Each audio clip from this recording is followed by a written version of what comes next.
ग्राम पंचायत बसाल के लोगों ने डीसी सोलन को ज्ञापन सौंपा है। इस ज्ञापन में उन्होंने नगर निगम सोलन में विलय न करने की मांग की है। इन लोगों का कहना है कि इनका अधिकतर क्षेत्र कृषि पर आधारित है, जिसकी वजह से उनके हक मरते जा रहे हैं। सोलन के डिप्टी कमिश्नर ने ग्रामीणों को आश्वासन दिया है कि उनकी मांगों की तरफ विचार किया जाएगा और उनकी बात सरकार तक पहुँचाई जाएगी। सलोगड़ा वार्ड से जिला परिषद सदस्य मनोज वर्मा का कहना है कि वो अपनी मांगों को लेकर डीसी सोलन के पास पहुंचे थे। उनकी मांग थी कि नगर निगम में बसाल पंचायत के क्षेत्र को मर्ज किया गया है, ये ना किया जाए, क्योंकि यहाँ पर ज्यादातर कृषि भूमि है। उन्होंने कहा कि अपनी समस्या को लेकर वो विधायक और मंत्री धनीराम शांडिल को भी ज्ञापन सौंप चुके हैं, लेकिन अभी तक समस्या का हल नहीं हो पाया है। ऐसे में यदि चुनाव में ये मुद्दा गूंजता है तो सरकार को इससे कहीं न कहीं नुकसान हो सकता है और इन समस्याओं को लेकर ग्रामीण स्तर पर लगातार बैठकें भी हो रही हैं। वहीं ग्राम पंचायत बसाल की प्रधान ऋचा ठाकुर और उप प्रधान किरण किशोर ने बताया है कि नगर निगम में ग्राम पंचायत बसाल का कुछ क्षेत्र मर्ज किया गया है, जिसकी वजह से उन्हें आने वाले समय में कई तरह की मुश्किलें आ सकती हैं। जैसे कि वो कृषि करते हैं, गाय पालते हैं, तो भविष्य में इन सब पर उन्हें टैक्स देना पड़ सकता है।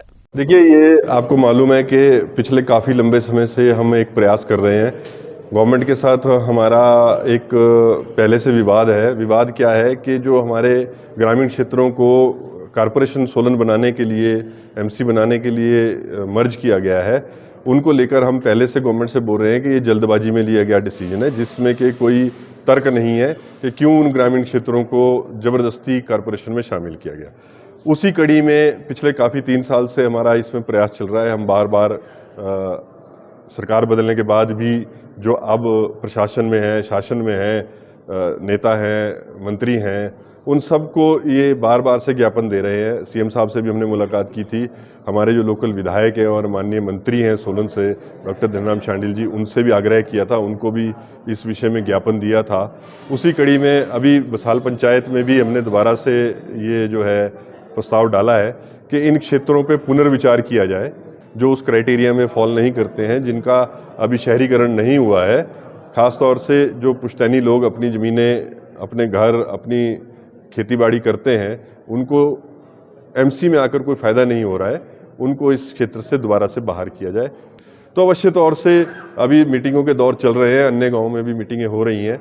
उसके ऊपर भी जो भी निर्णय होगा वो भी अभी आने वाले वक्त में आप लोगों के साथ साझा करेंगे, क्या डिसीजन निकल के आता है, कैसे किस प्रकार से इस लड़ाई को चलेंगे। ये लड़ाई अभी चल रही है, ख़त्म नहीं हुई है। ऐसा नहीं है कि कारपोरेशन बनने के कारण जो है हमने उसको छोड़ दिया है।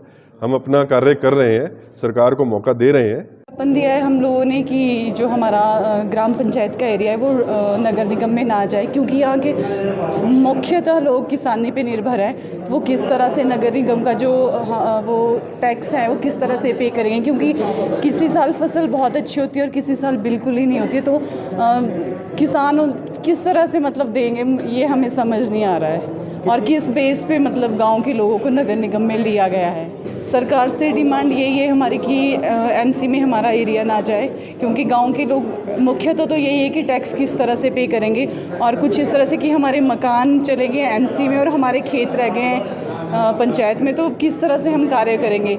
ना ये लोग पंचायत के रह गए हैं, ना एमसी के रह गए हैं।